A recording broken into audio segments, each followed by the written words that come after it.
जब आप किसी चीज़ में रेगुलर फेल हो रहे होते हो ना, मैं इतना हताश हो चुकी थी उस चीज़ से। क्वालिफाई हो गया है और सिर्फ ईश्वर जानता है। मुझे मैथ से करना था। मेरी करंट की कंडीशन माइंड की ये है कि मैथ्स तो छोड़ो, मैं आर्ट्स के सब्जेक्ट में भी फेल होने की कगार पे हूँ। हेलो एवरीवन, नमस्ते आप सभी को। तो वैसे तो मैंने बहुत सोचा था कि मैं इस चीज़ को बाहर ना करूँ, बहुत मतलब ये कोई बहुत बड़ी बात नहीं है, बहुत बड़ी उपलब्धि नहीं है, लेकिन फिर भी मैंने उस चीज़ को लेके इतना ज़्यादा मतलब बुरा फील किया है ना, कि जब आज मुझे उस चीज़ में सक्सेस मिली है तो मैं आप लोगों के सामने रख रही हूँ, क्योंकि मैं बहुत करीब से इस चीज़ से चूकती आई हूँ। इतना बुरा फील होता था ना, इतना बुरा फील होता था। और जो लोग इस कंडीशन में रहे होंगे, जिन लोगों को ये कंडीशन फेस करनी पड़ी होगी, वो सारे लोग रिलेट कर पाएंगे। मैं बात कर रही हूँ सीटेट के रिज़ल्ट की। आज ही सीटेट का रिज़ल्ट आया है, मतलब मैं रात में वीडियो शूट कर रही हूँ, अपलोड शायद कल होगी। तो ये शायद मेरा 4th टाइम था। इस बार सीटेट क्वालिफाई हो गया है और सिर्फ ईश्वर जानता है कि सीटेट क्वालिफाई करना बहुत ही छोटा सा काम है। मतलब बहुत ज़्यादा भारी चीज़ नहीं थी, मतलब छोटा सा काम नहीं है। ऑल इंडिया लेवल पे होता है और 7-8% उसका रिज़ल्ट रहता है। तो इतना कोई बहुत इजी काम नहीं है, पर हाँ इतना भी टफ नहीं था कि उसकी खुशियाँ मनाई जाए। पर जब आप किसी चीज़ में रेगुलर फेल हो रहे होते हो ना, मैं इतना हताश हो चुकी थी उस चीज़ से, लेकिन मैं उस चीज़ को छोड़ नहीं पा रही थी। एक ऐसी चीज़ थी कि मैं उससे निराश हो रही हूँ, उसके ना मिलने से, उसमें ना निकल पाने से। मतलब एक दिन भर के लिए तो मैं सुन्न हो जाती थी जब मैं उसमें अपने आप को फेल देखती थी। और मैंने ये चीज़ किसी के सामने नहीं रखी। इस बार ज़रूर मैं मतलब पेपर देते देते, शायद मैंने पेपर देने वाले दिन ही या उसके 1 या 2 दिन बाद कहा होगा, इस बार मैंने कहा कि भगवान से इस बार तो प्रार्थना है कि मेरी सुन ले, निकल जाए वो। क्योंकि वो उसके इतने बहुत मायने नहीं हैं, लेकिन वो महत्वहीन चीज़ भी नहीं है। अगर वो महत्वहीन होती तो हम देते ही क्यों। मेरे लिए वो ज़रूरत की थी।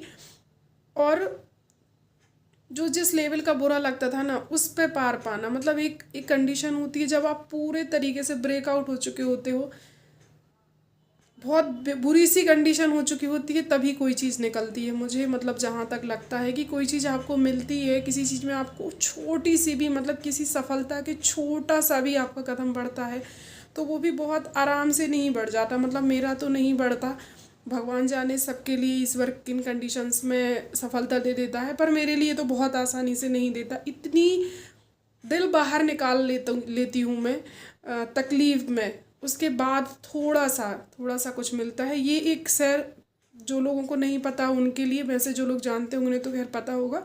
CTET central teaching eligibility test होता है, जो सेंट्रल गवर्नमेंट की स्कूल्स में, नवोदय, केंद्रीय विद्यालय या आर्मी के जो स्कूल हैं, रेलवे के स्कूल्स हैं, इन सब में आप उसकी वैकेंसी में फॉर्म डालने के लिए आपको एक एलिजिबिलिटी टेस्ट की ज़रूरत होती है, वो सीटेट होता है।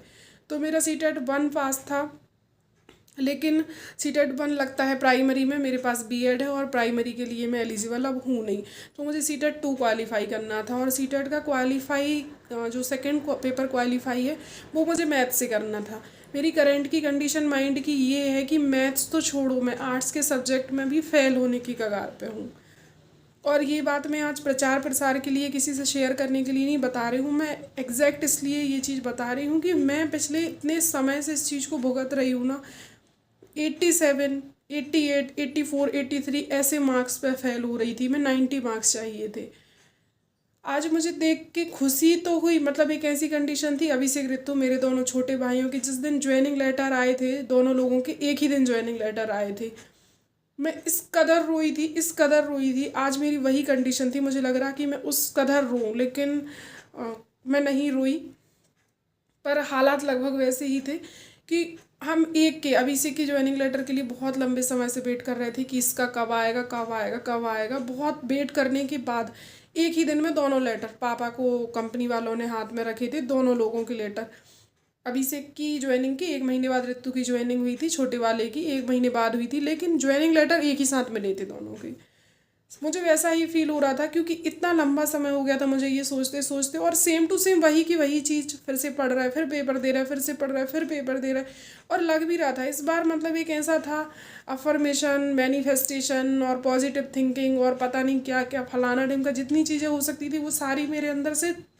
आज भी जब रिजल्ट आया था और खुल नहीं रहा था, सर्वर डाउन था, तो मेरा जो मन था ना वो बहुत घबरा रहा था, बहुत डर मुझे अभी भी लग रहा था कि मैं उस कंडीशन में नहीं हूँ, मेरी बस की नहीं है कि मैं फिर से 90 से कम मार्क्स देखूँ। और बहुत जो एक इंट्यूशन, बहुत अंदर की जो आत्मा होती, वहाँ से लग रहा था कि हाँ, इससे कम तो नहीं आएंगे, इस बार निकल जाएगा पेपर।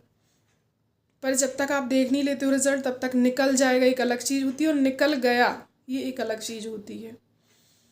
तो वो जो बीच का समय था ना, जिसमें इतना मतलब माइंड की कंडीशन मैंने बताई कि मैं एक आर्ट्स के सब्जेक्ट पढ़ के पास होने की कंडीशन में अभी नहीं हूँ, और मुझे मैथ साइंस से पेपर क्वालिफाई करना था। ये बहुत नॉर्मल नहीं था, पर हो गया, इसके लिए मैं भगवान की बहुत बहुत ज़्यादा शुक्रिया अदा कर रही हूँ। और मैं अपने आप के लिए भी थोड़ी सी खुश हूँ कि हाँ, मैं थोड़ी सी आगे बढ़ी, थोड़ी सी मैं अपने आप पे इतना सा, बस इतना सा हूँ, पर मैं हाँ थोड़ी सी खुश अपने अपने लिए हूँ कि हाँ एक छोटा सा कदम तो आगे बढ़ा पाई, क्योंकि मैं बहुत दिनों से स्टक हूँ, बहुत दिनों से रुकी हुई हूँ, कुछ भी आगे नहीं बढ़ पा रहा है, कुछ भी। तो ये इतना सा आगे बढ़ जाना मेरे लिए संतुष्टि लायक तो है, और ये कहीं से कहीं तक शो ऑफ नहीं कर रही हूँ, ये मेरे मन की तकलीफ थी। 4 बार किसी एग्ज़ाम में कंटिन्यू फेल होना, 1200 रुपये उसकी फ़ीस लगती है फॉर्म भरने की, पैसे भी जा रहे हैं, समय भी जा रहा है, वो तो पता नहीं कैसी फीलिंग थी। उससे थोड़ी सी तो पॉजिटिव वाइब्स मिली है, थोड़ा तो ठीक फील हो रहा है। तो मालिक का उस चीज़ के लिए बहुत सारा शुक्रिया, और क्या ही बोलूँ।